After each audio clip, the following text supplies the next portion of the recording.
And we're back. To the Goblin Squad. It's Brooke. And Sarah. We didn't turn our phones back on No. to do the soundboard because something real weird just happened. Yeah, we're getting some strange interference that Went away for no reason. be interfering. And then did some bells and some fanned out, and sounds fine in here. Working great. Everything's great. Perfect mood for a hot ghoul summer. Okay, it continues on. Yes. The spookiest of seasons. Yeah. Cool summer. That was hella weird. I know. It's very disconcerting when your equipment just fails For no and apparent then reason. stops failing immediately, and you're like, "Merp, ring the bells." That was very weird. Yeah, that was weird. Yeah, so We'll get her back, though. yeah, he'll be fine. It fits the mood. It does for fit the what mood. we're talking about. And what are we talking about today? Today we're talking about divination. And we've talked about divination before. We've mentioned it in many a witchy episode. Yeah, witchy eps, Sabbath eps, tarot ep for sure. But yeah, we're doing a little focus on some different kinds and maybe what to look out for, things you can do with your tools, your space, yourself. That's Yeah. all true. We have thoughts. Many thoughts. Yeah. I have a section called Sarah's Salty Opinion. But we have a lot to dig like through it. before we get there. Yes. So I have questions. Okay. Many questions. And before we talk about like the practical, like how-tos, what not to, what to get into, the tools, because divination is a massive topic. Yeah, because there's so many different kinds. So many Right. different kinds across all of human history. Mhm. How do you pick just one? You don't have to. Ha-ha! Ha-ha! You don't have to. One question. Answer. Problem solved. And also, I think that there are a lot of like stereotypes, misconceptions, 100%. confusion, a lot of like bad pop culture in every single witchy movie we've Yeah. ever watched. Every use of the devil tarot card in a show. And death. It bothers me so. I was like, none of those cards are scary. Now you show me a tower and I'll be like, oh no. That shit.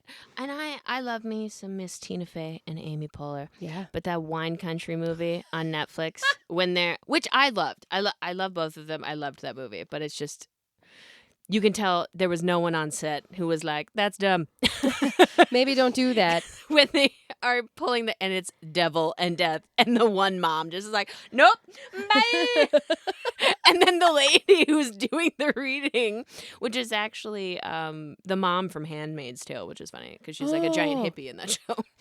But she is super mystical and is like, ooh, what's going to happen? Oh, the death And was also card. like kind of a giant bitch to all of them, which does not help you feel better if you Not might get a really. bad card or something that could be interpreted It's true. poorly. So And I think that's the big thing, this like misconception of what divination is for and what it can do. 100%. And so I was like, okay, I need to understand Yeah. the context of it because there are some things about it that are relevant today that come up in the news, especially as like personal liberties and freedoms, become more and more questioned on a daily basis. So first of all, my first question on here was, what the hell is divination? Divination. What is it? And so I was like, according to the Oxford English Dictionary. Come on, Oxford. Yep. Divination is the practice of seeking knowledge of the future or the unknown by supernatural means. And for those that wonder, because a lot of times when you think about conflicts with divination, it's always conflicts between, it's presented as conflicts between the diviners Yeah. and Christianity, And so I was like, is there, what are the references to divination in the Bible? Mhm. And There's so a lot of them. There's a lot of them. Mm-hmm. Now, the biggest one I think that comes up the most is the Old Testament divination. Yep. And the casting of lots. Claromancy. Which they named Urim and Thummim. And those sacred objects used by the ancient Israelite priests. Yeah. For tons of stuff. A ton of stuff. Selecting priests. Where to put a church. Sanctioning building. Mm-hmm. It was used to instruct which people to bless, who the holy people were. It's mentioned... Who the bad people were. It's mentioned in Exodus, Leviticus, Numbers, Book 1 of Samuel. So it's all over the Old Testament. Mm-hmm. Switch to the New Testament. Things look a little different. Mm-hmm. It's almost like a king was involved. You know. Picking the chapters that he liked. What? James, is it you? James would never. How dare he? He would. He did. Spoilers. He did. If you want to know more about King James, we'll maybe cover that in a different episode. We'll get there. But he's not for hot, cool summer. I'll tell you that right now. I thought you were going to go into I was like, do you have a King James section? I don't. I couldn't stomach it, to tell you the truth. That's fair. Yeah, I fully couldn't. Fair. I fully couldn't with King James. Like, we're going to blow right past it. We're going to just pretend that's for another time. Yeah. But in the New Testament, there's a really interesting story, and it's in Acts 16:16 through 18. And it's the story of how Paul meets a slave girl in Philippi. Ooh. Yeah, or Philippi. Depends on who you are. I like Philippi. Yep. And according to the New Testament scripture, and depending upon the version that you read, this young girl was possessed by the spirit of Python. Now, that had me like, what? Tell me more. Tell me everything. I want to know about the snake. Sounds intense. Sounds good. Yeah. How did that snake ghost get in that girl? Cut to her. I'm a snake. I'm a snake. I'm a slithery little snake. Let me tell you about the snake. So freaking them all out. They're She's like, just like, I'm a snake. Can you imagine? She's doing the full like Cobra charming thing, but it's just herself. Yes. So this is a New Testament story, and this young girl actually worked for a family in the story, and they had her predicting the future, which made them a substantial amount of money. The interesting part is that she was actually following Paul and the other disciple around, saying that these men were real, that they possessed the great power of God. And so she's proclaiming like the veracity of their truth. Yeah. And Paul is like, no. Paul wasn't having it. Did not come from God. Ergo, we will not have this. And not a big fan of snakes. Not a big fan. In the Bible. No. It's a theme. Yeah. It's a theme. We like snakes here. Snakes are fine. They're great. They're super great. They're cute. Maybe we'll have a guest once. We have to have a guest snake. I will sometime. We can have Luca. He could just sit here like a lump. He's a ball python. He doesn't do much. He's a man. He's very sweet. Yeah. So Paul was like, I rebuke thee, and cast out the spirit of Python. And I was like, sure, okay, Paul. I want to know more about the spirit of Python. Right. So, for those interested, this sets up a direct conflict in the New Testament between early Christians and non-Christians. And it suggests that even though the young girl was singing their praises, because it wasn't coming from God, any form of divination described in the New Testament is evil. Yeah. And of the devil. She is a witch. You must cast her out. But because she was referred to as a spirit of Python, it directly ties her to the Pythia of Delphi. So a spirit of Python is any entity that comes from the original being that supposedly lived under the location of the Oracle of Delphi. Okay. And so the name Pythia was given to the oracle, who originally belonged to and was supposedly receiving messages from the great dragon or python that lived in essentially the volcano. Hell yeah. Under the mountain at Delphi, and that certain serpent spirit was defeated, according to ancient Greek tradition, by the god Apollo, who then took over providing the prophetic visions for the Oracle of Delphi. So my job now. This also ties directly to the conflicts between any kind of religion or spirituality with a multi-pantheon. And so this just sets up this conflict, which has continued on to this day, between anyone that believes in any kind of spirituality outside of Christianity and Christianity. Pretty interesting. I've met people who are Christians who also use divination. Yeah, it's interesting that and you it's can like be both. say their way to connect, and similar to just any type of deity work, really. That's who you're talking to. Yep. That's who you're asking Yep. when you're asking the question. I do find it interesting that there's this idea that you can't have one or the other when that's just simply not true in any You way. can have both. You can be a devout follower of Christ and still use divination and read 100%. tarot and cast lots and use runes and scry and do whatever it is you want to do Yes. without in any way contaminating your personal faith, if that's your preference. Yeah. There's no rules. Nobody reading tarot cards is like, no Jesus for you. No. Nobody is like that. And if they are, don't talk to them. We'll anymore. talk about that in the red flag section. Yes. So I just found those old stories to be kind of informing without going into any kind of great detail, obviously. Yeah. But I was just like really curious because divination is still such a hot topic. People have very strong feelings about it. Yeah, I've they encountered do. people who are like, if you touch a tarot deck, you are touching evil. If you in any way, Sacrilegious. if you in any Yeah. way consult any kind of divination, you are, Because it's of the occult. It's witchcraft, Yes. therefore evil, therefore devil, and bad. and Yeah. that kind of hardline stance is just something that obviously doesn't jive here at the Goblin No, Squad. no. Not in this room. Yeah, and so look around you for those audio There's only like 50 listeners. some tarot decks over there. It's a stack. And It's off camera. Pendulums and crystals and all types of stuff going on. Yeah, we don't worry about that stuff here. No. No. But this is an ongoing conflict in our current society, and we have mentioned one of these cases, and I want to talk about Yes. two cases in particular before we get into the actual like meat and potatoes of divination here. So one of the most kind of prevalent in the news right now is the conflict in Hanover, Pennsylvania. And we've mentioned this before. We mentioned the Serpent's Key Sanctuary, shout out. Occult and Witch Shop. Follow them on Instagram. Yep. And Great content. Yep, and they are involved actively in a federal lawsuit with the state of Pennsylvania, and they are doing the work to make this happen. So, As they deserve. yes, and for those that are unaware, if you want the full unabridged version of what's going on in Hanover, Pennsylvania, go on ye old interwebs and follow the Serpent's Key Sanctuary. Oh, yeah. If They you, stay giving updates. yep, and on the daily, like if there's an update to the case that they are allowed to share, they share it.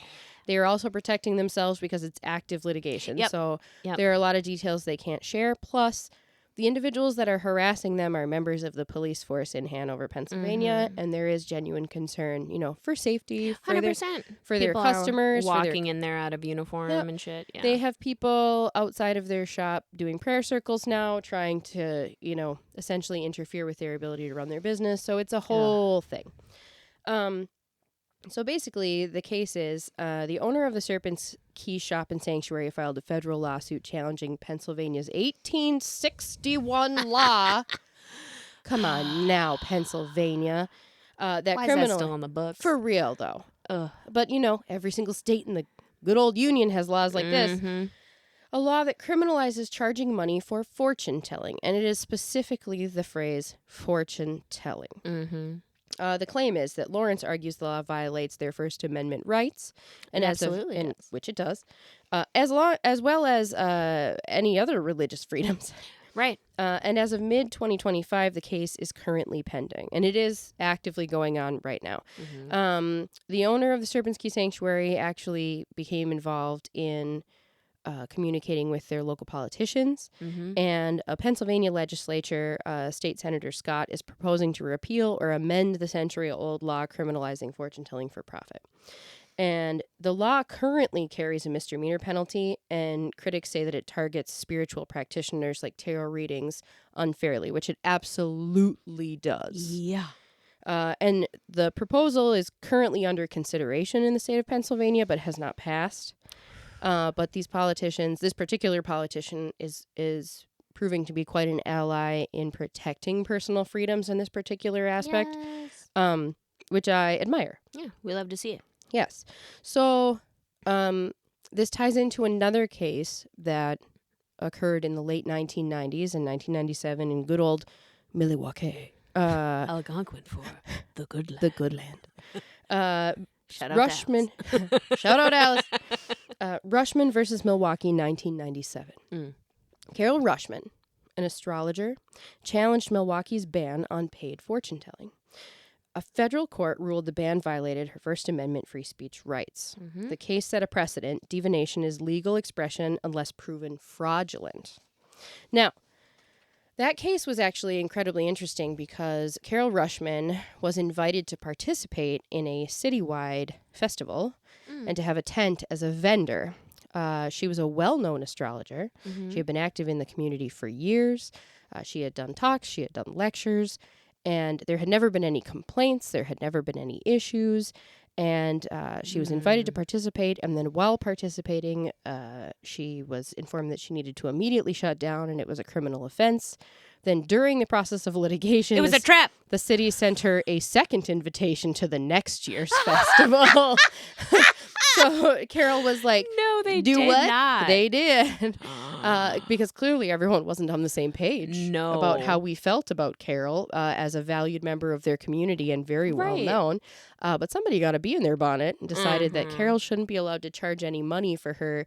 Basically, what she was doing was just crafting people's charts. Why do people care? Yeah. Let them get their bag. Let them do their thing. Let them do their thing. She's not forcing readings upon people against their will. Yep. And the big sticking point seems to be money.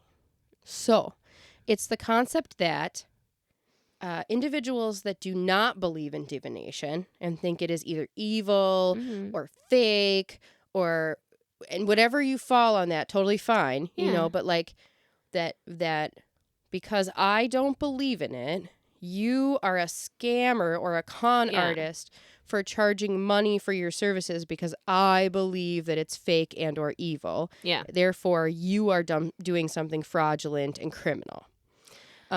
Because there's also this misunderstanding about what quote unquote fortune tellers are doing. Mm-hmm. And to me, it's just screaming, I've never had a tarot reading. You know, like you have no idea what you're persecuting people over. No. You don't know what tarot is or they're afraid of it. Or, you know, the other big one they're always worried about is palm reading. And I'm like, you ever had somebody, you really think that's a threat in modern society? I wonder if it's also like a fear of people spilling like the tea Maybe. on them. Or it's like, your wife's cheating on you know what, I bet. like that vibe, I bet if we could be a fly on the wall, I'm going to say a thing. I bet a majority of those officers that walked in that were like really intent on pursuing these cases have some kind of heinous dirt. It's like, why are you so scared?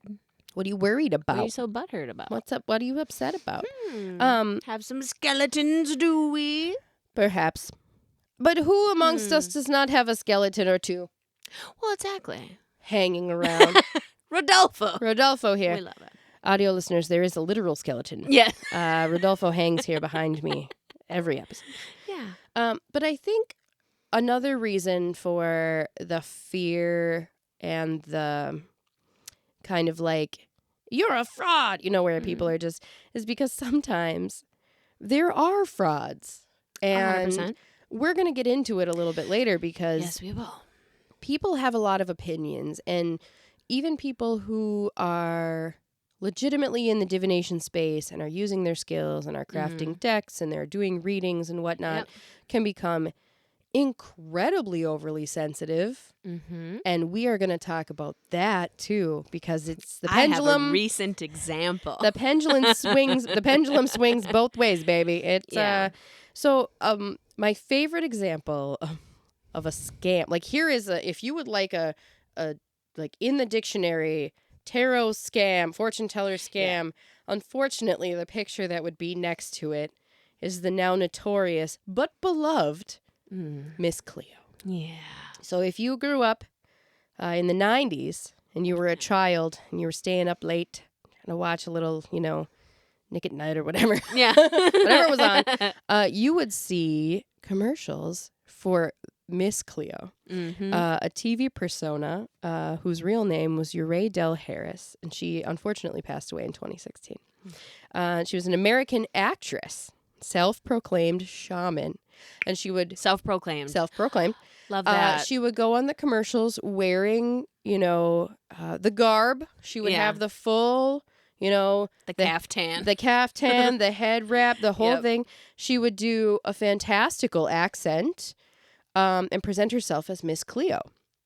And she rose to fame in the late 90s, early 2000s as the face of the Psychic Readers Network, which I will never forget the pressure they put on you to call that hotline. And then would deliver tarot readings and commercials with her iconic catchphrase, "Call me now." And she did say that every time. So basically what happened is the ads promised, quote unquote, free psychic readings. But when callers would call in, they would not be routed to Miss Cleo, who they absolutely wanted to talk to.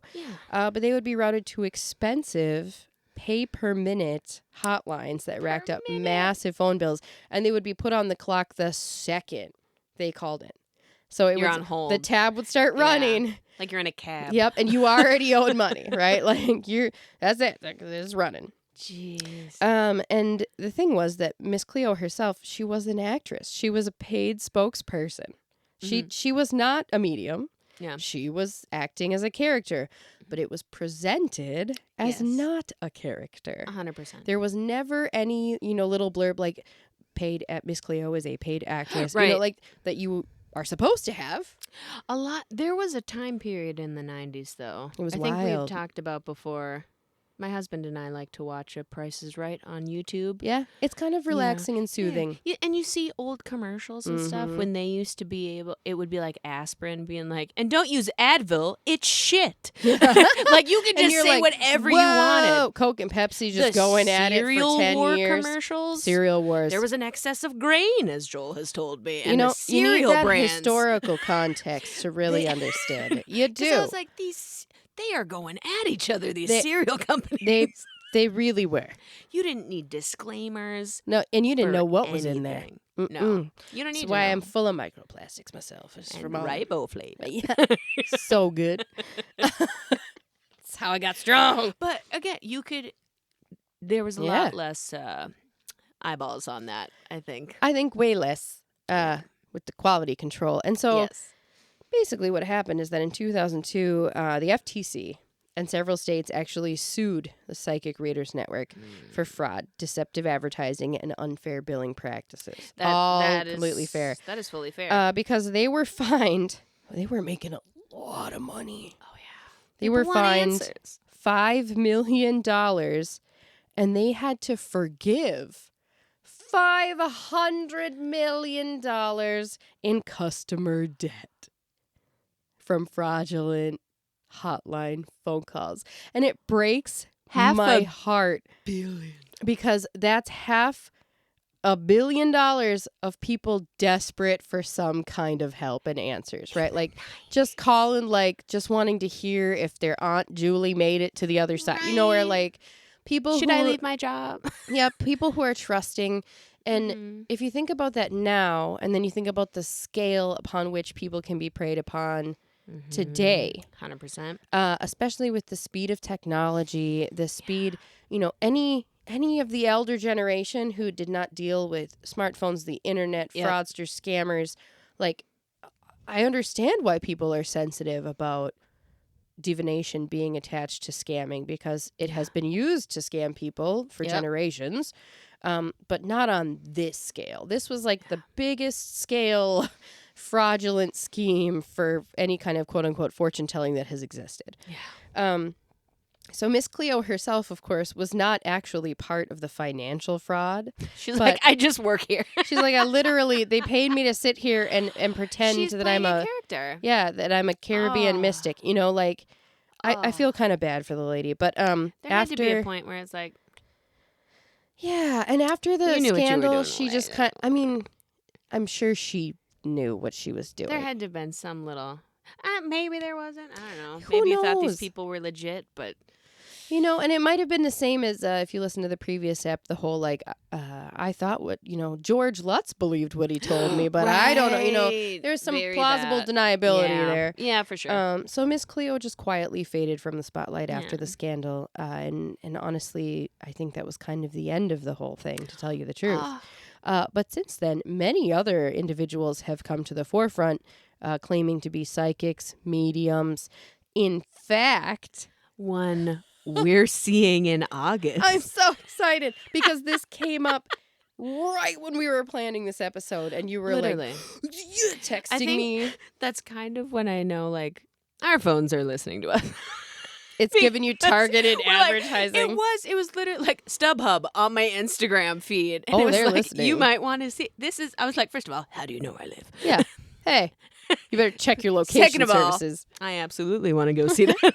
You're right, robot in my phone. I want to see Teresa Caputo, the Long Island medium. herself with the hair, the nails. And you know what? I'm Because going the in. higher the hair, the closer to spirit. I don't really know her religious persuasion. And or God. But I'm into it. Yeah. And I'm so excited. And we And- have balcony seats and a pretty good view. I'm excited. I wish I had opera glasses. I could just... Someone... I hope there's a Q&A portion. I don't have a... That's all I can say. Oh, my God. I'm like, there has to be. What else are you doing there? But also, it's the upper Midwest. Nobody's going to ask a question. If no one's raising their hands, I will scream from the back. I would like to ask a question. Teresa! First of all, what hairspray? Yeah. Second of all, Aquanet. I don't know. I'll come up with something. We'll think of something by the We'll time have we get planned there. ones. Yeah. Yeah. So I'm going in with a very open mind because I'm ready to experience some of this. Yeah. I want to see it live. I've never done it before. Like I've never gone to see a medium, Or like in this kind of situation. You know, in where it's like any- a crowd. live setting. Yeah. No. I've never in a crowd. I've never John Edwards myself into a, like I don't want to. I've never crossing over. I've never done it. No. Let's go do it. Let's try it. It's gonna be weird. It's gonna be wild. It's gonna be fun. And we will report back. Oh, yeah. We will absolutely report back. So we're going to go participate in this either, vividly entertaining spectacle. Right? Is it real? I don't know. Is it a fraud? Maybe. But we paid Right. for tickets for a night of entertainment. Yes. And it's going to be entertaining. And I don't 100%. feel defrauded or frauded or whatever Not it's at all. called. I know the gig. Yeah. Right? I'm 'Cause not going in there thinking my ticket price is going to give me all the answers to my future. No. I'm going there to see what the hell happens. I'm going there to get nostalgic Ricky Lake vibes. Oh, I want to see. little bit I of wish that. somebody would throw a chair, but it's in the auditorium it's in. Those seats are bolted down. There's nobody's throwing it was anything. always Maybe a when shoe. They would bring in the medium or Oh, what's her yeah. face? I Who's don't the know. other one? Who was all on Maury and I don't know. Montel? I never got into. I lived in a. I'm gonna find her and put her here. I lived think in a child care, so we'd something with the Blonde hair. lady. The blonde hair. She's the one in that video. I can where see the her lady, face. The lady It is did Sylvia. a gotcha. It's Sylvia something. Yeah. And she did a gotcha, the interviewer, and she was just like, She what pulled do a you Houdini. think happened to this little girl? And the Sylvia was like, well, she's obviously dead. And she was like, what if I told you I'm this little girl? And it was a picture of her. Oh, and as a It made me medium, die if laughing. you are an I entertainment medium, you don't take questions like that. No. You gotta, because Be like, here's my oh, no. thing. I have to go. So I have many thoughts. Yeah. All right. So, here's what I'm going into this experience thinking, right? And I will report back Mhm. on if I change my mind. But if you are a publicly performing medium, Yeah. and I'm saying this totally subjectively, Yeah. when you perform in front of a crowd of people, Mhm. no matter what you're doing or how you're performing, there is a component of mentalism, right? Yeah. That you are constantly assessing your crowd. You are constantly looking at them. You are constantly making assumptions. Or at least you there are- should be. if You you're are not doing constant if you're doing a good job, if you're a Yes. performer. Yes. And in my current chosen career path, Mm-hmm. I was coming to the conclusion the other day that what I do is a performance. 100%. And so I perform for an hour or 2 hours or however long I'm doing my educational presentation. And the whole time I'm doing it, I'm checking with the crowd. And a majority of my crowds are kids. Easy. There's no mentalism involved there at all. They're kids. You got a snake. It's awesome. However, I did a gig yesterday. And it's a gig that I always get a little nervous about because I never know how many people are going to be there. Yeah. Surprise numbers. Yep, are- surprise numbers. Uh-huh. It is always a mix of adults and kids, usually 50-50, and it was pretty close to 50-50.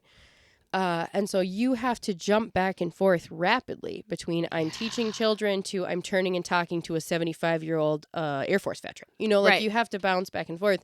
And if you lose your crowd, Yeah. you're screwed. Yeah. And you'll never get them back. Even if you're holding a giant African millipede. There's no way. You can't come back from that. So, and they're so cool. And right, and I have living assistants. My education team consists of all kinds of bugs. And Charlie, we love you. Never forget. Charles is a star. I didn't bring Charles to the gig yesterday. For those that don't know, Charles is the Madagascar hissing cockroach that Brooke helped save. Yeah. She helped rescue him from my coworker. Charles' previous owner loved him dearly, but he just couldn't live in the house anymore. He was very close to falling victim to a cat. Saved him from an imminent fate. Yes, and as you know, I live with 10,000 cats, or 3. And all of them would absolutely eat Charles. So Charles lives in his apartment, in the animal room, safe and sound. But, I suspect that mediums do a lot of the same thing. When you come into a crowd, you're looking at the crowd. You're judging appearance. You're judging posture, tone of voice, facial expression, the buzz in the audience. When you say certain things, who's picking up on stuff. And also I'm going to be watching for staff members out and about, because you never know how the operation works, right? So you just gotta... She's got a live feed. You might. Lady in the pink sweater. She shed a tear. Go. I mean, maybe. So Is your grandfather alive? If it, who knows? So I want to go in and see what I see and just see what it's like and experience it. Because if it's real or not, I genuinely don't care, to tell you the truth. I just want to go. I'm not a diehard Teresa Caputo fan. Me neither. But not a hater either. No, I'm not a hater. Because I don't think she's ruining people's lives. No. And from what I have seen, and we might feel differently afterwards, I don't feel ill intent. I actually don't either, personally. Now, that's not always the case. Correct. And I have a section in my notes, like I mentioned, titled Salty Opinions. And before we get into the actual divination, I would like to share, and I want to talk about what happened with you and your video. Okay. Yeah. So, Brooke posted a video recently, and I'm going to link the video. It's going to be in the show notes. Use a little screenshot situation. I can put it here. Here we go. And to me, as an observer, and obviously I'm your friend. You're my co-host, Gob. You understand me. Yeah, ride or die, right? So when somebody leaves a little salty comment, my first instinct is to be like, what? Don't talk to my friend. Yeah. But I watched the video and I was like, never in this video did I get the sense that you were accusing everyone that reads tarot cards of being a scammer. Because what you were doing was talking about red flags, especially in online spaces. Because who amongst us, if your FYP looks like my FYP, you get the spirit called to me. I sensed your energies. They have a message for you, dear. Reach out. It's urgent. Who hello, amongst Star us? Child?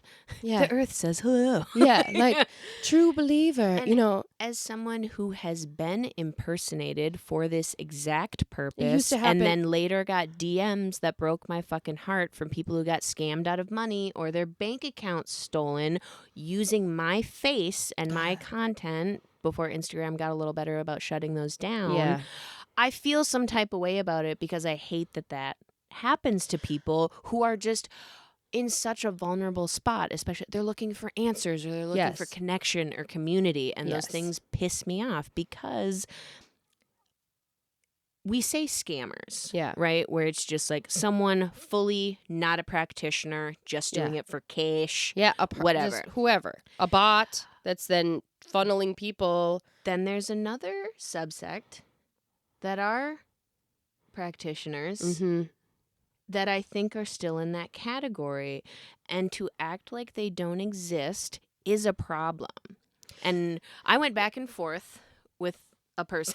You did. On this video, because acting like that stuff doesn't exist, especially in a community that you are a part of and that you want to see succeed and be valued and grow. To act like that stuff doesn't exist, which I told this person, is giving the argument it's not all men. Very similar vibes. It is. And I'm standing on business. You're not clocking it. That was me. I was like, I stand by everything I said in this video. Yeah, I was very proud of you. And because I feel like people just say stuff and they never think people are going to say things back to them. Well, and I wrote a note. I would like to read the note. Hit me with the note. You are not helping, and this is not about you. Okay. This is about people that come on there. This is about people that go on the internet, find a video, watch 15 fucking seconds of the video. Make their opinion. Yep. Leave a comment. And I'm like, you clearly didn't watch. Or if you did watch... Ask a question. Here's what I have to say. You are not helping the divination community by standing behind these bullshit accounts. Yep. These bullshit monetization in a way that is harmful to other people with the full intent of, I'm going to get that $50 from this person, whether I give a shit about them or not. Yeah. You know, what you are doing is you are perpetuating this idea that anyone that is involved in divination is a con artist or a thief. Yeah. And you actually put people that actively practice, like Serpent's Key, in social danger by doing that. And on top of that, 100%. Yeah, you're actively hurting your supposed community by saying things like, thanks for lumping me in with the scammers. No, bitch, I did not lump you in unless you feel some type of way about it. I was like, why are you so pressed? Why are you upset? If I'm saying red flags, all of which, again, I stand by, and you're offended by those, take that up with you and whatever deity you pray to. That's not my business. You go solve that yourself. I'm looking out for people new to the space who might not be aware, who might want to explore it. I have had many an online reading, shamanistic healing sessions over Zoom. I'm not new to it. I know good ones, bad ones, in-person ones. I've had sketchy ones. I'm trying to help the people because after, 15 years of being in the space a little bit, I feel like I have a wee bit of knowledge. I am not the speaker for all witches and diviners, but you do take trying to help the common peeps. Yeah, you do take offense to people taking advantage. Absolutely. Especially if somebody is coming in and trying to either be open-minded or is vulnerable. And that is my big thing. They prey on people who are in active grief, people who are searching for connection with a lost loved one, people who are just lonely, and it's not okay. No. And it hurts the whole community as a whole. Yeah. And it's happened to me using my face. I'm going to speak on it. Stand on business. 100%. Yep. And if you want to pull up and leave your shit ass comment, sure, that's your right. However, I'm going to say something back to you. Yeah. So in bold, I wrote, use your fucking brain. All right. And I know I'm giving the sways here, but this is for real. Yeah. I'm so tired. We're passionate about it. And, use some critical thinking. All right. Comprehension. Take a minute. Just take a minute and process what it is you're thinking and saying. Yeah. Stop being so reactive. If you are a member, especially, and I am gonna lump a community together. The tarot community. The tarot community can be so amazing. 100%. And so toxic at the same time. Yeah. Especially because of TikTok. Let's just get it out there, right? And witch talk as a whole is like it's that. Quite something. Yep. And so, if you are so reactive that you cannot watch a fellow practitioner's video discussing the ways that actual scammers actually have scammed people that follow her account, this is a shallow, unfounded, uneducated bullshit response. Yeah. And I don't care for it. And that's that. So just stop. My friend who's a crab. She's just stop. I cry a lot, but then I also stab. Stab. Pinch. I was telling her earlier, the Commodore was like, I bought these like drink supplements that rehydrate you because you've been real sad and you've been crying a lot. And I was like, it's cancer season. It's almost Leo season though. I'm almost out. It was a full moon in Capricorn yesterday. Ah. I was hitting you with the boo-hoos. I know. I was girl. like, full moon energy was getting me bad this year. It was a hard one. That one. Oh, We were both in our feels. we were. And you get that way sometimes, but like Yeah. it's really hard when you feel like members of your community. And in your case, you have been in this community for 15 plus years. Yeah. And I have not. Like Mhm. I have been a practitioner off and on for my entire adult life. Yeah. But like A natural witch. And your name is Sarah. and my name is Thera. The crowd. It's a good film. But like I have not put myself into any kind of a public space about any of my practicing because I'm just not, my crab shell isn't thick enough to deal with any kind of criticism with that. And It's just not. I'm just not that way. it hurts too, but I feel like I've gone up and down with it. Yeah. And I feel like my, skin's a little thicker than it used to be, and I feel more confident in responding to things. Like I'm not gonna call you out of your name. I'm not gonna get in like a screenshots cussing, like aren't gonna be threatening. taken. I'm not doing any of that.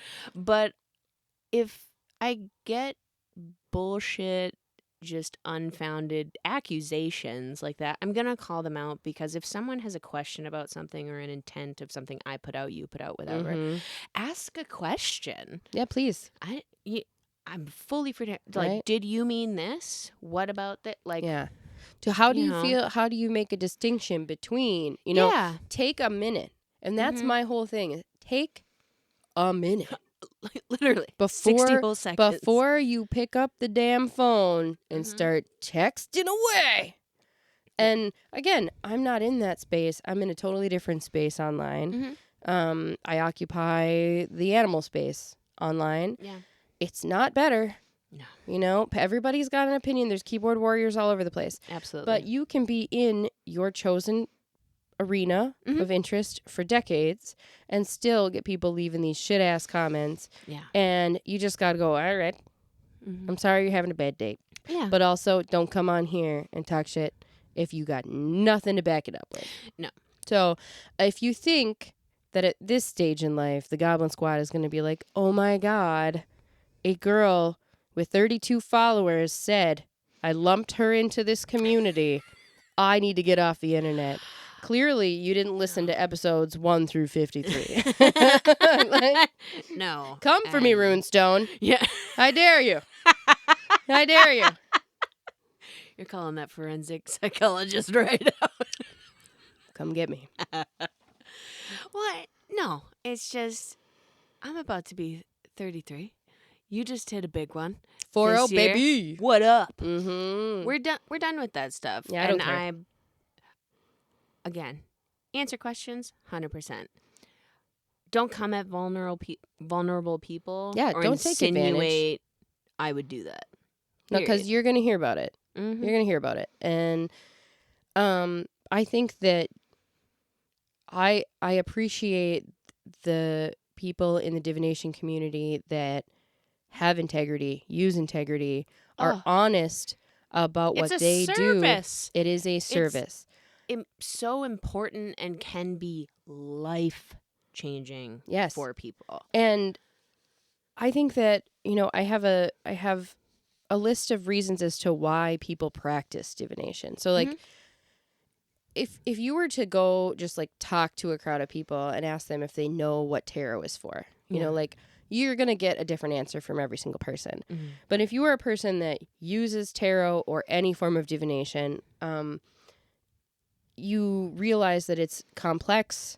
There's as many types of divination as there are cultures of people. Absolutely. And there's a reason that it has persistently continued through all of human history.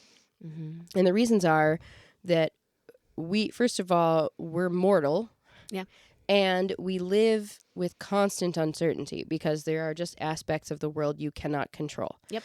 And because things are unpredictable, life and illness and death and war and weather and things that you can't do anything about, divination gives you a sense of control in a way that if you are, again, using critical thinking and incorporating it into your whole life and just like looking at it not only as, whether your belief is I'm communicating outside of myself or with a spiritual Right. entity, or I am using this as a tool to explore internally. Which a lot of people do, where it's basically you're showing yourself things you don't already know, but that you might just help you interpret something differently. Where it's like you don't have to believe you're connecting to a universal consciousness or a deity, what have you. People use cards just as a journaling tool to help them. And there's so many different ways, and not just cards, pendulums, what have and you. I think that, again, unfortunately, because of TV, it gets a really shallow reputation that it's just this. But charlatans. I use tarot to help me reflect on where I'm at in life. And sometimes I use it as a way to give myself permission to address difficult things. If I'm pulling cards and I'm reading meanings, because I am not a skilled tarot reader, I pull cards, I get the book, I read, I'm like, oh, okay, this card means this and that, or this, or can mean this or that or this. How can I think about that in my current state of life? Where am I at in life? Is there something I can resonate with this? Is there something I've been struggling with? And you can use them as reminders. Yes. Like, oh, I should really focus on that. Yes. Or like a cheat sheet. So you don't have to go if you don't want to and you're like, I don't believe in any of that. That's okay. That doesn't mean you can't use tarot or divination. Yeah. It's not all about, oh, the devil. It's not about witchcraft. What do you... No. Just no. The devil. The devil. And it creates meaning in chaos. We naturally want pattern in life. We're humans. We seek pattern. We seek familiarity. Yes. We want to connect dots and symbols and find meanings. It's part of our storytelling ethos. It's part of our history as a species. And it just helps us work through all of these things. Absolutely. Also, it's communal and comforting. It's part of a tradition. If you're sitting at your friend's table and they're pulling tarot for you or looking at an oracle deck, or you love to read your horoscope because it's part of your, daily routine, or, it makes you talk about what you're afraid of or talk about your dreams, or I've been really thinking about doing this, but I've really been holding myself back because I'm worried and this card says it's time to let that go. Maybe I should let that go. That's one way you can do it. Healing. It is a healing. And it soothes your mind. Yes. And it can be a ritual, just like anything else is a ritual. If you're a person that's like, I get up at 4:45 a.m. every day and I girl boss and I write in my journal and I eat my protein, that's a ritual. You are following a ritual that you have designed for your personal success.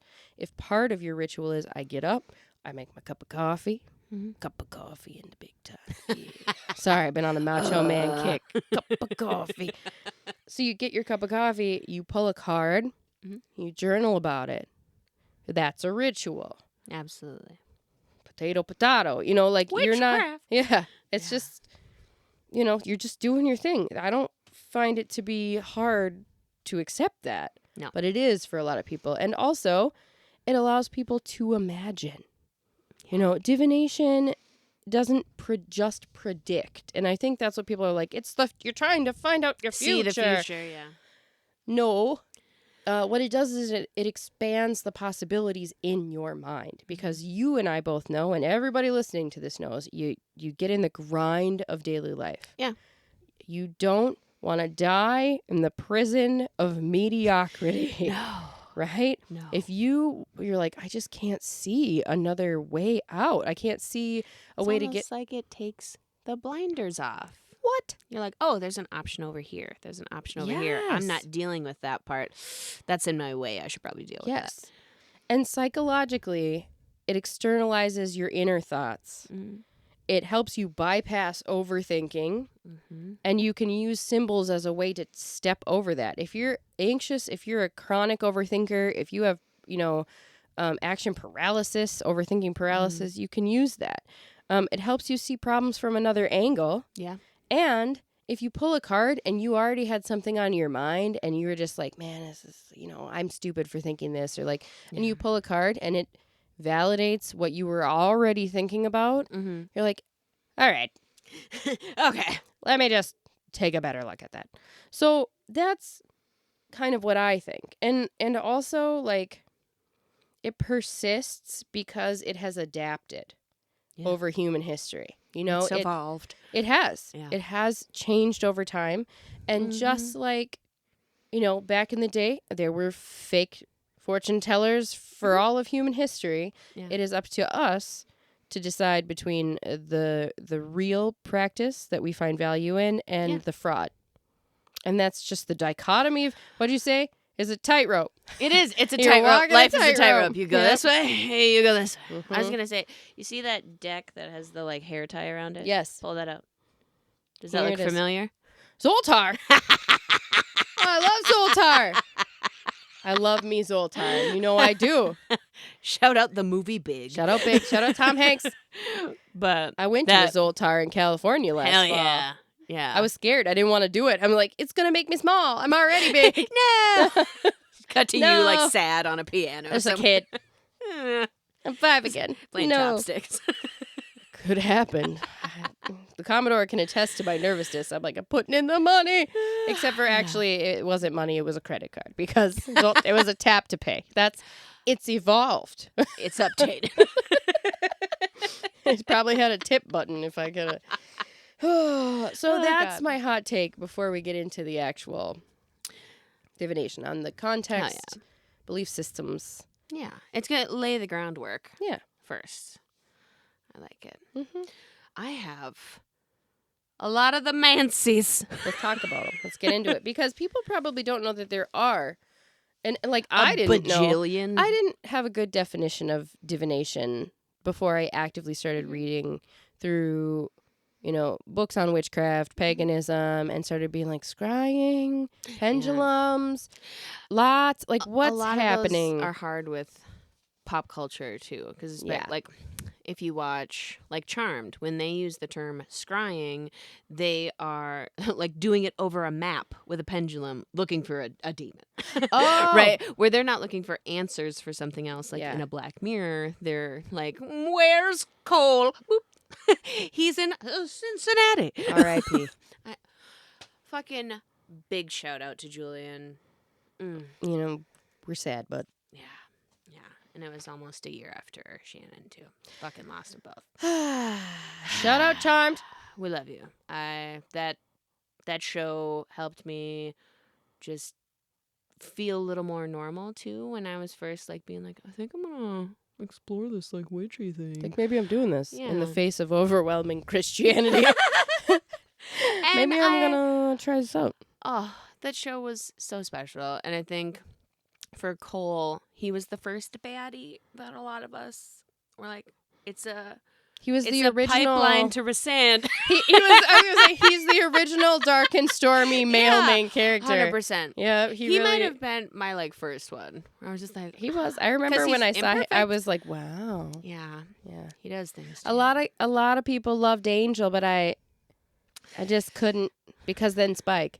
Yeah. I mean, how do you get around that? Don't You get me just started don't. on Spike. Yeah, we'll get there. That blonde hair. That's so good. So good. So good. So, the Mancies, Mm-hmm. right? So, types of divination, Mm-hmm. if you will. So, cards, Mm-hmm. like tarot. Cardomancy, Okay. like CARTO. Got it. Mancy. Carto. Not just tarot cards. That could be oracle cards, Lenormand cards. I don't know what those are. I have an answer for you. Ah! I love it. Named after Marie Anne Lenormand, Mm-hmm. famous 18th, 19th century French fortune teller, Nice. who read for Napoleon's wife, Aw, Josephine. Josephine. It came after her life, but was inspired by her legend, Mm-hmm. because she would use things like symbols like of a clover or a rider on a horse Oh, or yeah. a letter and put them together in sentences. So like Oh. if you pull a rider, a letter, and a heart, you'll get a love message soon. Oh, yeah. Like stuff like that. So it's there was a good quote: "If tarot is poetry, Lenormand is like a text message." Ah. So it's just a little more to the point, watered down. On my way. Yeah. Like, just, Yeah, but anything card divination. Because again, a lot of people, if you're in the broom closet, what have you, and we've talked about this in previous episodes, you can make your own decks out of paper if you want. You can make decks with your own card designs. They don't have to follow like the minor major arcana. You can use a deck of playing cards and assign them as you wish and use them for divination. Heavy into making your own tools. It's pretty cool. There's a like cast iron thing of wands behind you that I've whittled. I'm not going to touch them. But they're there.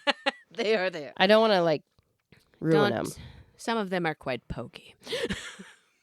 Don't stab yourself. No vampire would come in here either. No. That's no. Bibliomancy, using books, often sacred texts.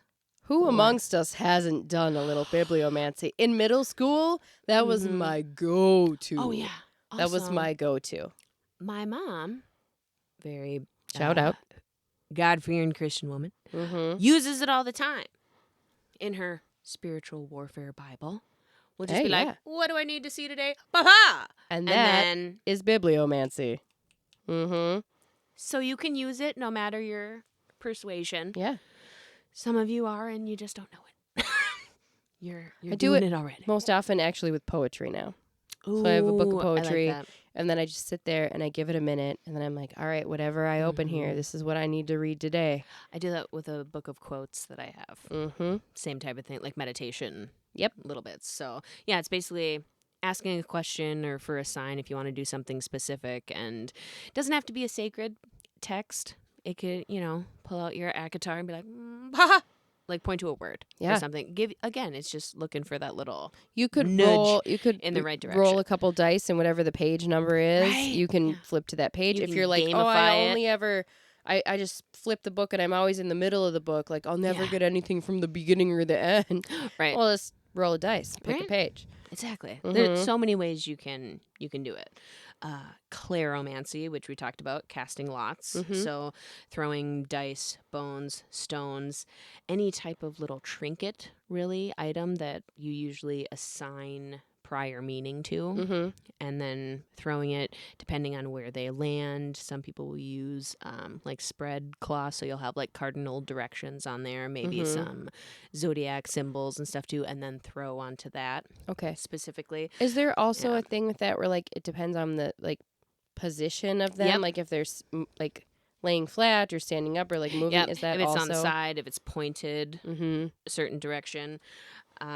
Runes and flipping coins kind of fall into this category too, because a lot of time the pulling out of the pouch and like tossing of a rune. Speaking of, that means that Two-Face, the Batman villain, used a lot of mancy. Just saying. It's snuck in ways that people don't even realize it has snuck in. It's all around us. Football. Heads or tails.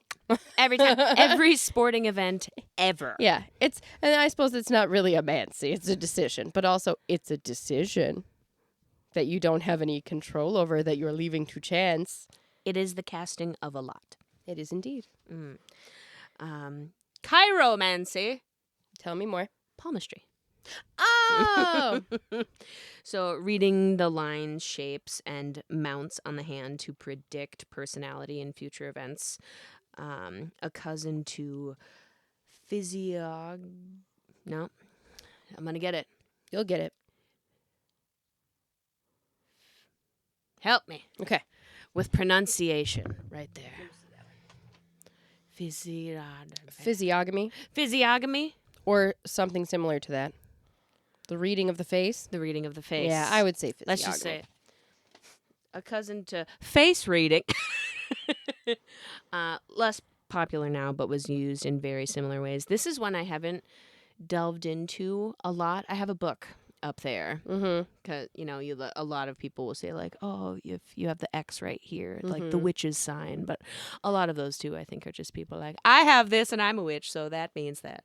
Like, a lot of people say the, like, marker mole on the forearm, like, is something, too. So, but that one is a big one. I'm always like, what does it mean? What is this freckle? What's that? It means What's that right there? I missed SPF. All these scars mean I adopted a feral cat. Eh. I've fallen. Yeah, clumsy indeed. Necromancy. Oh, we all know what that one means. Yes. The practice of divining through communication with the dead, Mm-hmm. the deceased. Which, Yes. to me, might be one of the more challenging ones, or like controversial. Yes.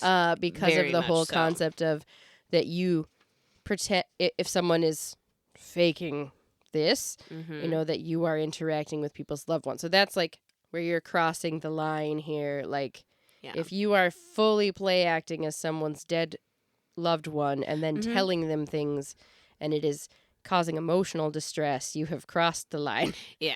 And that's where, again, we'll get to red flags and stuff. But if you are going to a practitioner who is claiming to commune with, deceased relatives of yours or deceased celebrities, what have you, if you trust that person, you have a rapport with them, they seem like they're on the up and up, cool. If you don't leave there feeling weird and scammed and gross, fucking go for it.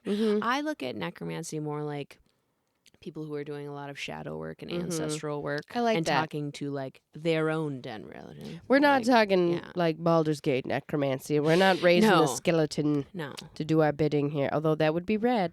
Yeah. I mean, like, maybe you go bring your grandma a pastry and like a flower or something. I like that. Just kind of sit with her for a little bit and have a chat. That's normal, though. Yeah. Is it? I think so. Doesn't everybody do that? That's what I mean, though. But they're not like, I'm practicing necromancy. Yeah. Right? Okay, I'm getting it. I'm tracking now. Pyromancy. I love that one. Divination by fire. So watching how flames dance, pop, or move, used in ritual fires, candles, and hearths, similar to hydromancy, using water, still or moving. This can include scrying in bowls, observing ripples, or even reading raindrops on windows, which I love that one. It's kind of sweet. Did you ever be, you're on the bus and it's raining. You ever see like a couple raindrops like connect? Oh, yeah, all the go time. Looking at something and you're just like, because that's all there was to do. Yeah. You would just be sitting out there watching a drop move to another drop, and then you'd have a deep thought like, do you think those drops got together and then had an entire life, and then by the time it got to the end of the window, their timeline was over, and then I made it to the first grade? Yes. That's how it was. Yeah. I know, like, because I have a standing appointment with our friend Madison who does our hair. And I'm always looking up at the ceiling before they painted it black. It was like tan with like the black dots everywhere. And I would just look up like an I Spy game and just be like, that part looks like a dragon. You're trying to find and connect all the little symbols and stuff. But these two kinds can be used together with scrying bowls. So like I've done this before where you have a candle and you're using that, dimly lit room reflection in a bowl of water. And a lot of people will put like oil and stuff in there as well and use that for scrying where you're getting into like a meditative trance, like Lorraine state. And looking in on the surface of the water too. Maybe give it a little stir. Put a couple drops of essential oils in there. And just vibe out. Get your scry on. Yeah. One that I thought was very goblin coded. Ooh. Tyromancy. What is tyromancy? Divination using cheese. I love cheese. We love cheese. Love cheese. The stinkier, the better. So true. Big fans of cheese.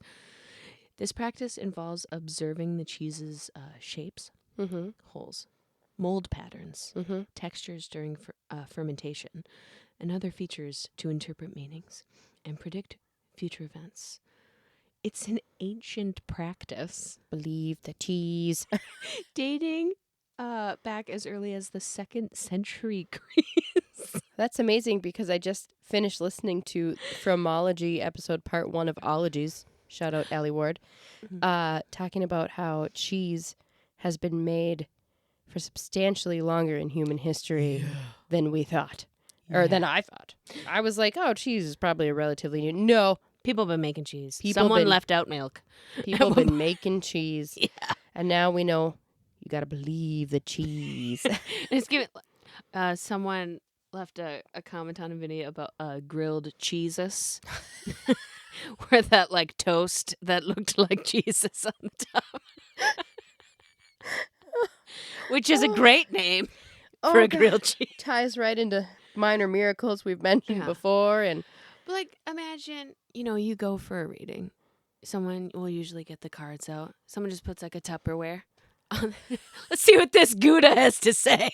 Like a different type of cheese. Like just slices of different cheese. Like on a cloth. It looks like just a charcuterie board. Are they from Wisconsin? That's where I live now, so I can say that. But different types of cheese curds. And what charcutomancy. Next time I make a charcuterie board, symbols in the salami. If you think I'm not going to be like, what does this mean? See, you just coined one. Charcutomancy.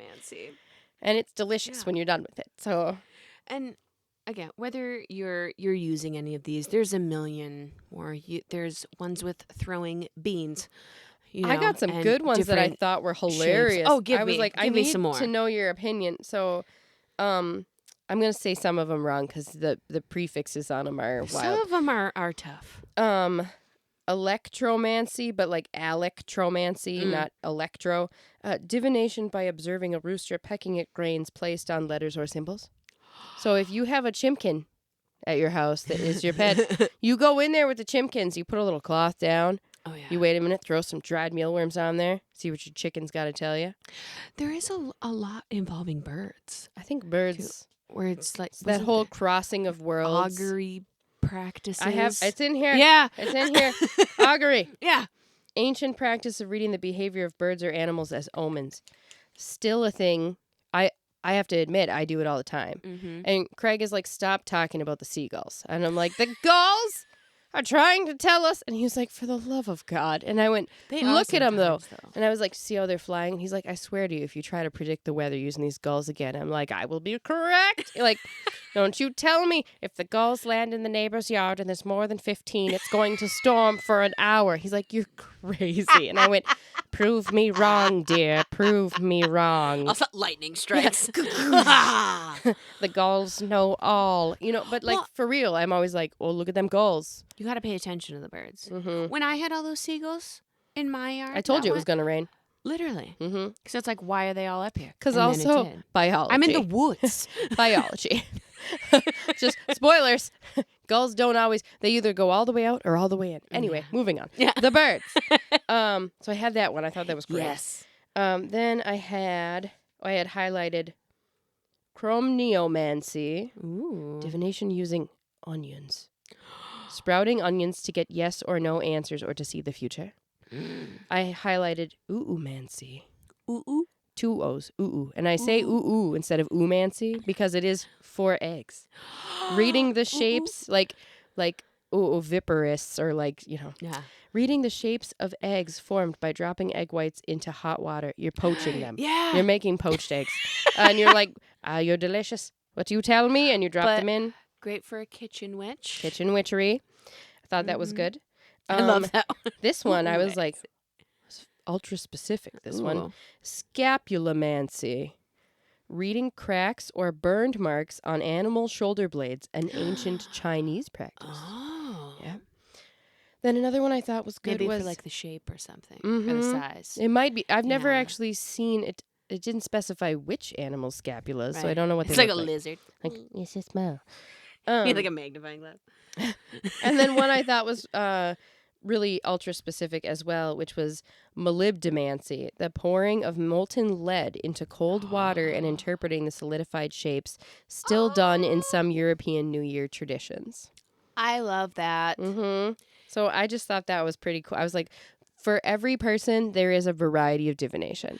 I've seen people do that with like electroforming. Yes. And do divination. It's like same Mm-hmm. thing.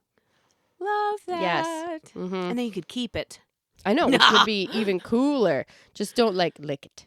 No. Yeah, because you don't want to end up full of even more lead. The lead. It's already everywhere. Yeah. So, after talking about all these different types of mancies, Yes. there are some other things that the gobs need to know when participating in divination. So let's say you've heard all of this, you've heard the tales, you've heard the varieties, you're curious, or you're a practitioner and you want to know some of the things that you can do or maybe should be doing. Yeah. So thoughts and opinions. Yeah. So your tools. Yeah. What do we do here? Okay. So you're using these tools as a conduit to, let's say, I'm going to go ahead out of line because we mentioned you don't have to be believing you're connecting. You don't have to do it. It's not an exclusive part of the practice. This, I'm just going to say, advice from a fellow practitioner doesn't jive with you, throw it away. Yeah. That's what I'm going to say. So, my personal vibe. Yeah. Right? You're using these tools as a conduit to connect with a universal consciousness, deity, ancestor, what have you. I personally believe, no matter what you believe you're connecting to, they're absorbing energy. Whatever tool you're using, all the your beans. Yeah. Throw the beans. Your deck, your scrying bowl, your whatever you're using. Yeah. Your onion. Your onion. The golden onion. Would just get a new onion. Get clean. Out there. Just you're fresh. Eat your old onion. No, I want to do that now. I have beets. Could I use beets? Beet-omancy? What is that? Probably. However the juice drips out of the beet, then it could be a thing. We'll look it up. Yeah. Not cleaning them, though, cleansing them. Especially after many uses. Uses with other people. Sure. For spell work. Or if bought secondhand, gifted, or found, whatever. If you're making your own thing, someone gifts you a tarot deck, you buy one at a thrift store, whatever, a cult shop. You just, these are the times you want to clean them. Yeah. So, not doing so could dilute the messages that you receive, like having unreliable or repetitive card pulls, for example. Right? So, again, if you're thinking of absorbed energy, right, could result in spiritual Klingons, where you may unknowingly attract energies that don't leave. I don't like that. When you're done. That's, again, what did we just do when all that weird interference shit was happening? Clear, ring the bells. I'm just... Fan. That's where I have many a glass bell that I got from a local antique shop. I'm just fucking clear it out of here. I'm a skeptic. I'm not stupid. Right? Like, you're like, but I'm not taking chances. I'm not taking a chance here. Right? The fan isn't gonna hurt me. Fan the energy away, man. And this isn't always like a demon or a trickster god or whatever. Just cleanse it, clear it. Sometimes it could be other people's energies. If you're using your deck to read for multiple people, you could pull cards that reflect their baggage, not yours. I like your tarot card isn't a guest book. Don't let everyone sign it. I like that a lot. It's not for everybody. Like, no. Your friend, we've pulled cards for each other. We've had friends do it. It's just, I would, they're, again, under the assumption that you're connecting to something, there's energy in there. Just be mindful of that. Yeah. You're going up to, I know readers who do reading professionally as part of their gig, and they will have separate full decks for that or new decks every time. And it's just, especially, you're going back to back to back to back to back, different people, Yeah. I'm just saying. It's like in between each one. Cleanse. Yeah, cleanse. So, you might feel physical or emotional discomfort when using your tool if you're not cleansing it regularly, like feeling drained or edgy, or an instinct to avoid using it. You pick something up and you're just like, nope, no, not not today. not feeling That's it. not that's not what we're using right now. Yeah. You might feel weakened intuition or energetic buildup, like you're second guessing everything, or like you're seeing stuff through a fog. Your tools might be feeling hard to connect with.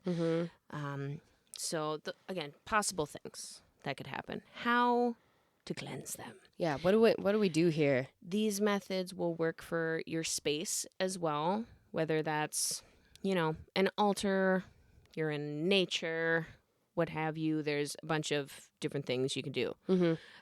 Easiest one, visualization.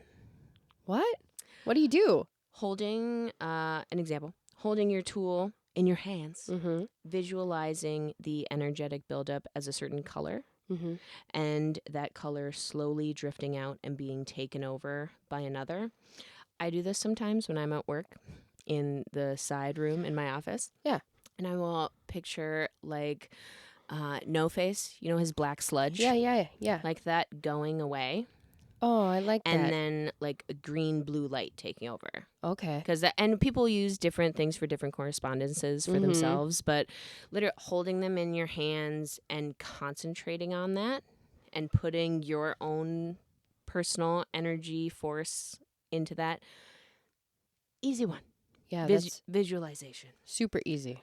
Knock on it. Oh. You have your deck? Yeah. Like you're knocking the dust out. Oh. Like you're beating a blanket on a clothesline. Got it.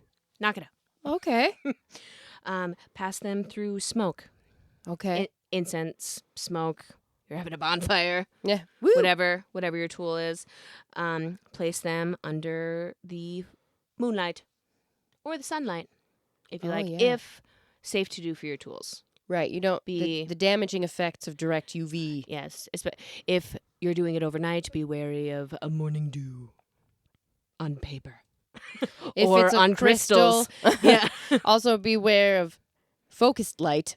Yes. If it's a really polished crystal ball. Spontaneous combustion. Yeah, you don't need refracted light. That's light near literally which she shed on fire. You don't need the that. cause of certain cases of spontaneous combustion has been crystal balls. Put a freaking in blanket apartment over buildings. it. You gotta cover it if you're not at home. I think cover there's it. actually a funny TikTok going around. If I see it, I think I just saw it.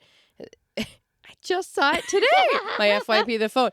It knows. It's a guy that goes to an occult shop and buys a crystal ball, and he's like, "Oh, thanks so much." And the person at the store goes, "Make sure you cover it when you're not at home." And he says, "Oh, for the spirits." He's like, "No, so it doesn't burn your house down." Yeah. Because No, for the fire. The sun is gonna. Yeah. It's gonna. And he's magnifying glass. like, "Oh, Yeah. ooh, my bad."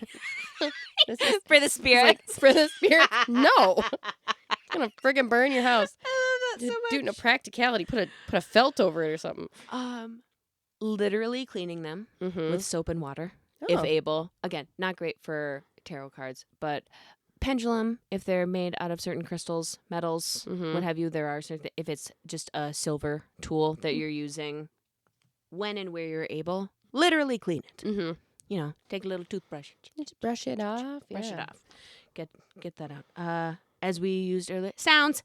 Yeah, bells was really nice. It felt Bells. immediately nice after you rang bells in here, and I was like, ooh, that feels good. I have 4 that I really like that I'll have little different pitches. Mm-hmm. I usually do that, and I grab 2 and I'm like, ha ha ha, like, not today. I'm just full Quasimodo.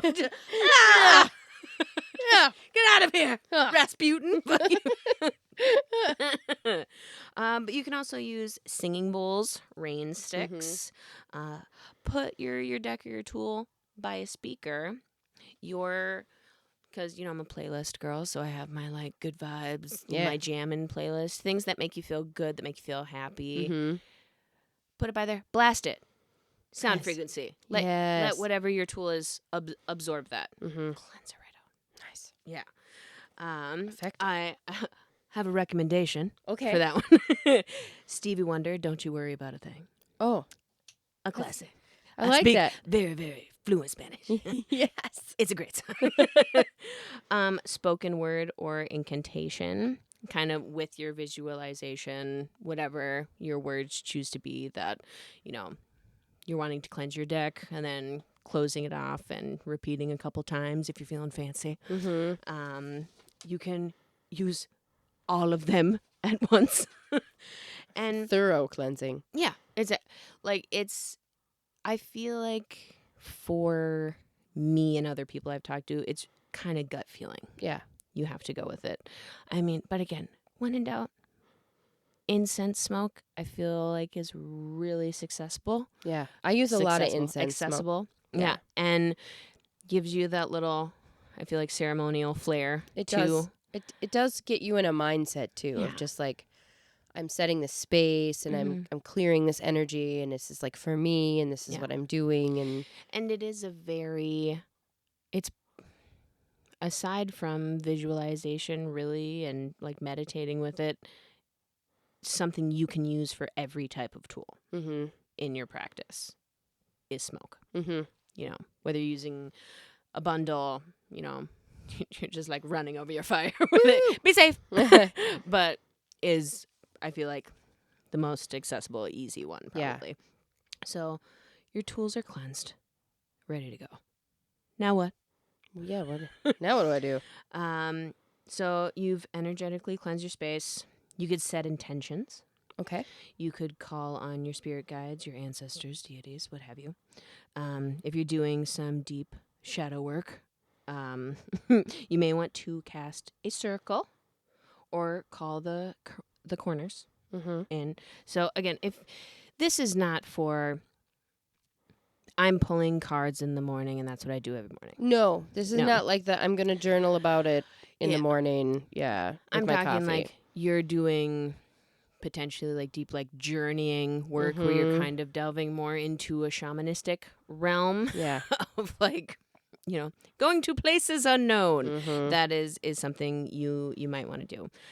Also, if you're getting into that, you're doing that ancestor work, whatever, having something to ground you in your space, I find is very good. Whether you have like crystals or stones around you, something you can touch or something you're holding in your hand, if you're doing it at any type of like meditative space, especially if you're scrying. Okay. And you start getting into a really trance space if you're in a dark room. I know just because I have anxiety. I can freak myself out in here. If I'm like, I'm just fully. If it's all dark in here and I'm staring into a black mirror with a candle next to it, I like something to keep you grounded a little bit. Whether you have a necklace or something right next to you, I like to have my familiar in here with me. That's usually what I use. I have a hand on my dog. I'm like, she's got this. If anything goes down, she's going to freak out. Yeah, absolutely. And when she does a random bark sometimes, I'm like, okay, time to go. We're done. Goodbye. And this is something you'll kind of want to do, again, if you're doing more of this deep work when you're coming out of it as well, just to ground yourself. Go outside barefoot. Eat something. Carbs. Get some, some mana back in, for sure. And thank the guides or the forces that you called on if that's your jam. Yeah. Thanks for coming. Thanks for having. Offerings are good too after. But again, this is more ceremonial, not your everyday practice stuff, but highly recommend cleansing your tools on a frequent basis, even if you just use them for yourself, even if you're just doing a tarot card pull in the morning. If maybe you don't have a dedicated space and you're carrying it with you all the time. Like I have different decks that I always have in my purse. Yeah. Like mini ones. There's just, I think the more things. Okay, woo-woo. No, go for it. This is the Goblin Squad. Where are you giving me the woo-woo warning? But I'm woo-wooing you. Yeah. Settle down. The more things they're exposed to, the more things they could pick up. Yeah. Intentionally, unintentionally. And it's just a good kind of, then you don't have to think about it. You can feel comfortable using your tools, connecting to whatever you feel like you want to connect to. And we've talked about people doing it for themselves or perhaps friends. If you don't feel comfortable or confident working with divination tools or methods, but are still interested, you may choose to go see a tarot reader or have your palm read, Yeah. or perhaps partake in a shamanic healing ritual, which I have done, found very beneficial. Sarah Goft, with an H, is amazing. High recommend. But if that's the case, there's some red flags I want to hear them. you might want to look out for. I want to hear all about them. If everything they say is all good or all bad, Okay. Because how could it be? life is not. Mm-hmm. It's not all light. It's not all shadow. It's balance. Mm-hmm. If you, and this has happened to me before at a, Okay. I'm going to call it out, a certain Paganicon that takes place every year in the Twin Cities, The tea. which I have Shout attended. Shout it to the rafters. Amazing lectures and vendors there. Full scammers, charlatans there as well. That's in life in any space. Human history. There's good and bad. Yeah, it's right? okay. You have to be able to tell the difference. Mm-hmm. Had a very interesting reader there. Wow. And again, everything was good. Everything was very, very good. Yeah. And it feels shallow. I don't. You know. For those of us that vibe in both the skeptic realm and the woo realm, I'm the wooiest skeptic you'll ever meet. It's a tightrope. It's a tightrope. It's a tightrope. You walk the tightrope. I have had only 2 experiences where I intentionally went to get readings that I paid for the services. Yep. And one of them, it was not all good and all bad, but something was off. You can feel it. And part of it was the way the reader was asking me questions. Just there was like an air of very intense judgment in the interpretation of the cards that they had pulled and laid in the spread for me. And like the facial expressions and the energy of the person. And I felt really like after a few minutes, I couldn't put a word on it. And then I was like, I feel embarrassed. Oh, no. Like as if this person is looking at these cards and then looking at me and going like, ew, you know? And it felt gross. Yeah, I don't like that. But the words the person was saying made sense to me. And I didn't have any issues. And I was like, okay, interesting. But because of the way it was felt, presented, and the energy was really weird. And I can't say who it is because it's a well-known person locally. But I know who you're talking about. you know exactly who I'm talking about because you know. I know. I've had a similar experience. I didn't like it at all. Yeah. And I did buy an object in this person's business. And this was years ago. Yeah. Years. We're talking well over a decade. Almost 2 decades, actually. And I took the object home. And I still wear this piece of jewelry to this day. It's actually one of my favorite pieces of jewelry. But without really understanding what I was doing, I took it home and I ran it through incense like immediately after buying it. And then like you're like, I'm not bringing that weird shit home with me. Also at that time, I was a bad kid at that time and I was smoking a lot of clove cigarettes because I didn't care about my lungs. And I was just like, let's just, right over this, and after that, it all felt good. But something was stuck on that. Something weird and gross. Yeah. And again, it's that kind of third eye opening up where you're like, something is weird. Don't like it. And you trust that. When you get that weird 1000% tingly feeling, that feeling in your and gut. you're like, nope, this is not going where I need it to go. Fully peace out. Yeah. You don't have to like get up and flip the table like, like you don't need to do Charlotte! that. Just be like, okay, all right, it could thank be you. as simple as maybe that practitioner is not the one for you. Yeah. That's it. It could be that. That's it. So, all good or bad, peace out. I just, again, wouldn't trust it. Yeah. If they try to upsell the removal of a curse. Excuse me, what? Say you're hexed and immediately pitch a plan with a payment option, Jesus. which I have seen a lot. For a real? lot online. For A real now? lot For online. real? Yeah. That's not a psychic. That's a salesperson. For the low price of $29.95 a day. Oh, no. You know it's always like $33.33. Oh, yeah. Yeah. $77.77, or It's whatever. the same as your angel number. So, some people are just corny. Whatever. I'm just saying it. But people are out here doing that. Especially, I feel like they can clock someone who's new or is either very wary about the space, where maybe they have grown up in like a strict or conservative religious upbringing, and they're dabbling. Yeah, and they don't have exposure. They don't know. And then they use that unease or that fear Yeah. of what could potentially go bad, and they just they grab right onto it. So don't pay them money. Let's just start with that, okay? There's a difference between I am choosing to see a reader and pay for that service, that time, and I have my transaction. Thank you very much. Yes. Versus, here's my PayPal. Absolutely.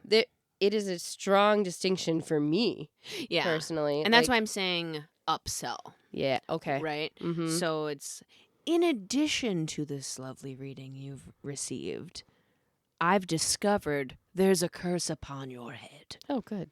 But I can remove it for you with all of these lovely items for sale. Bring me the lamp. Bring me the lamp. It's giving bring me the lamp. It is. It very much is. If they promise specific outcomes, what? Like your ex will be back, or you're 100% going to get that job. Chain letters. The future isn't set in stone. I have had this happen in person as well. Really? Mm-hmm. Wow. Bold. That's bold. Bold. Because that's under the assumption that you're either never going to deal with that person again, because you know, I'm sorry, but if it was me and I was trying to rob people of their hard-earned money, A, I would be fully aware that I have no idea what's going on. And B, how do I prevent myself from getting my ass kicked when it doesn't go right? You know who it was? Who? The person you mentioned. Dead ass? Dead ass. I was very young when I had this reading. I am her. flabbergasted. And it was something she said that was 100%, which for her, I feel like was an easy thing because it's something that would have happened far in the future. So it was an easy thing for her to say. Is It's it like the repercussions of this. Will you say what she said? It was about having kids. I'm looking at the camera, audio listeners. I'm looking directly into the camar. For real? Want to hear something else? Yes. We all want to hear everything. Tell us all. I went to a certain, we'll leave it vague. Yeah. Event at the deck. Yeah. Where this person was as well. And I was The just deck is a local auditorium. Yes, sorry. That's where we're I went to the docks. That's where we're gonna see the Long Island Medium. I'm very excited. We're going there later. It's not the deck's fault. DECC. Yeah. Entertainment Convention Center. I just assume. Yeah. So we're there, and I'm in a little VIP sesh with my mom, and they had some extra things on the side that were included in it. Sure. And one of them was a reading with this person who I hadn't seen since that previous one, said the same thing. Okay. Shit you not.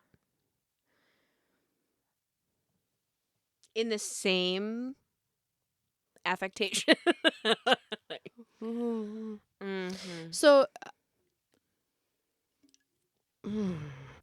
I have warring things here, right? Because some people will be like, that means it's gonna happen. And some people will be like, a script. It's a freaking script. As a definitive statement. I don't like it. No, because, again, the future is not set in stone. No. I personally feel readers who guarantee results or situations are not worth their salt. You can't do The that. salt's over their shoulder. Yeah, They're not worth it. No. I mean, unless you're completely willing to suspend your disbelief and believe, which some people might. And if you do, I'm not hating on you, but like in my life, I couldn't do that. I couldn't go to a person and have them look at me and say like, oh, you're going to have 2 beautiful baby girls. You know, like, what? Yeah. How? And I will say and this was several years back, both times. And I later learned the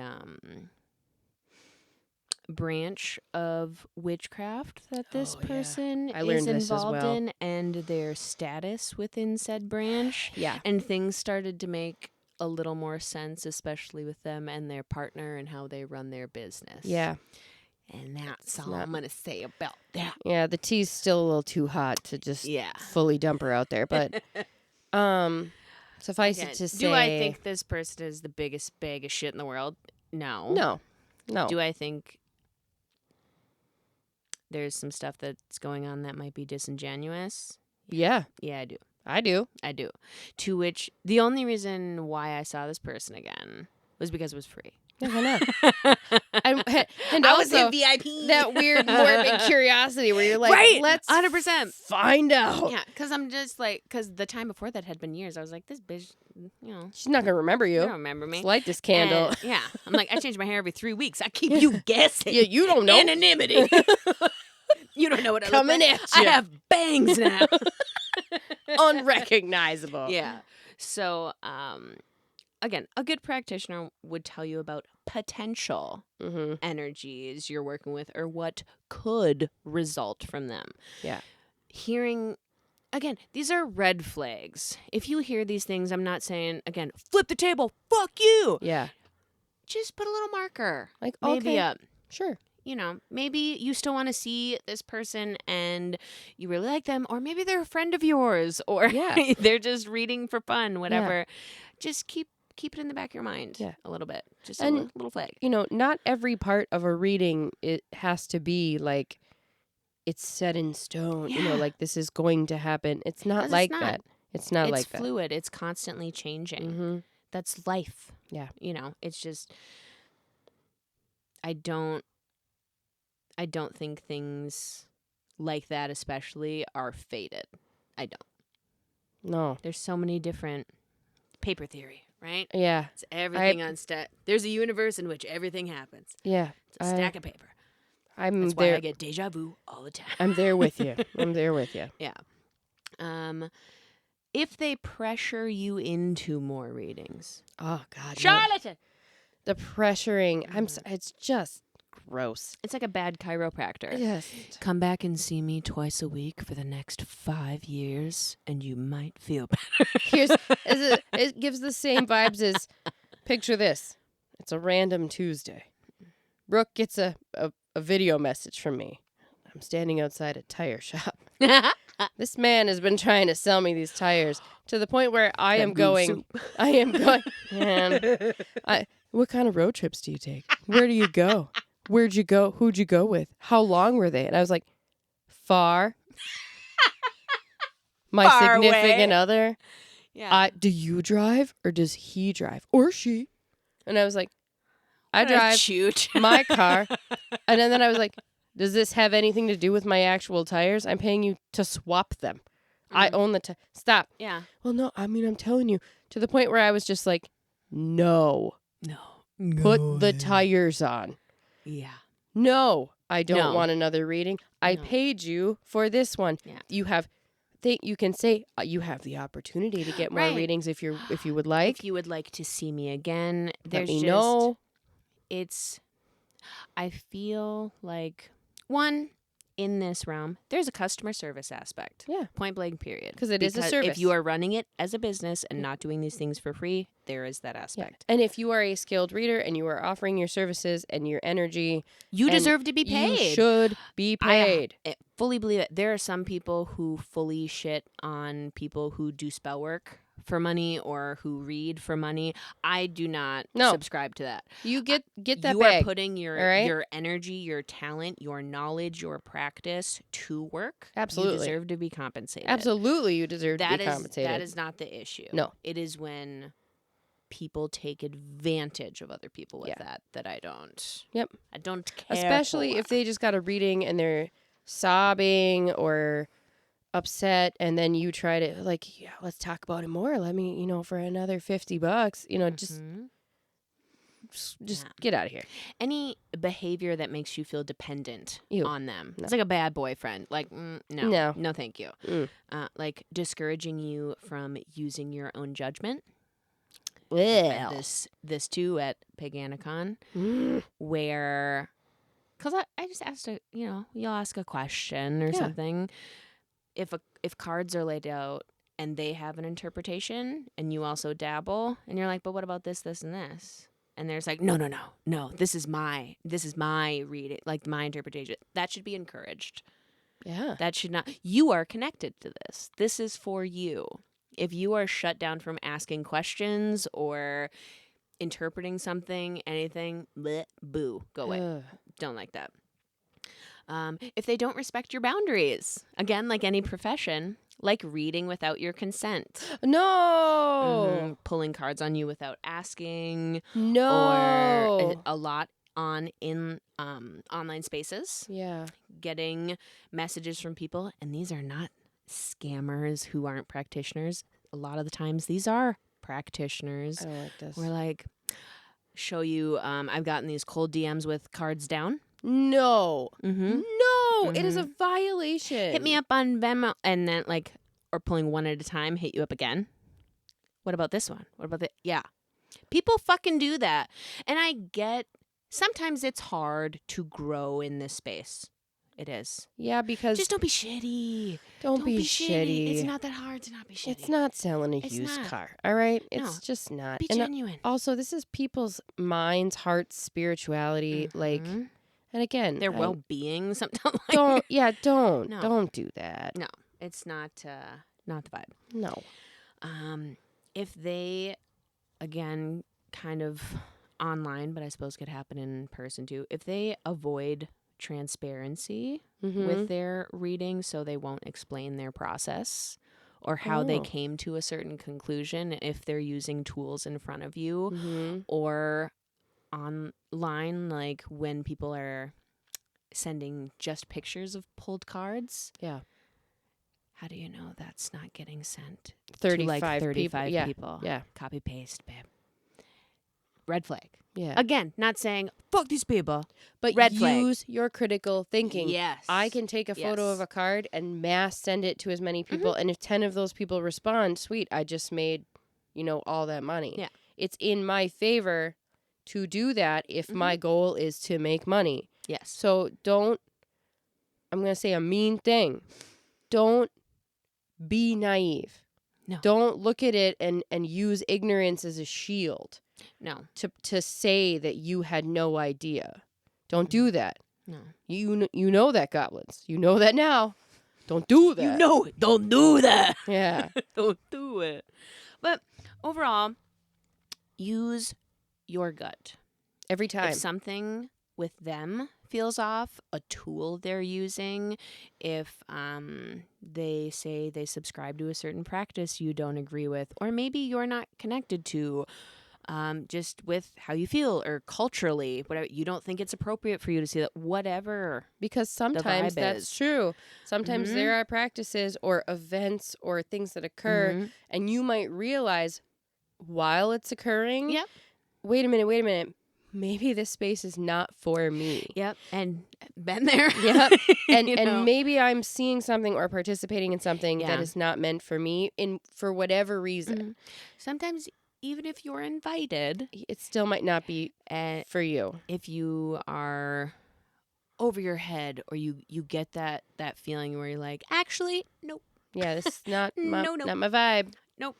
Just, get the hell out of there. Yeah. You protect your well-being. Yes. Always make sure you're safe. Yeah. And don't let people push you into doing anything that you don't want to do. And if you stick to that, then you should be safe. You should be Yeah. fine. And you should be able to participate in this positively and learn and grow in the space. Yeah.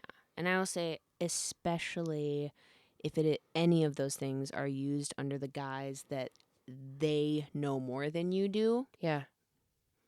No. That power differential is not being used for good in that scenario. No. Do not let it trip you up. Just trust it. Mm-hmm. Trust the gut. Trust your intuition. Yeah. All those little things in your microbiome. Think about it that way. There's billions It's your and little billions, army of... and they're like, no! and you go, okay, they're down there. No. Listen to the microbes. Listen to them. I don't know. I always picture them as like the little Mucinex guys with like the little green. I always picture them as the little builders from Fraggle Rock.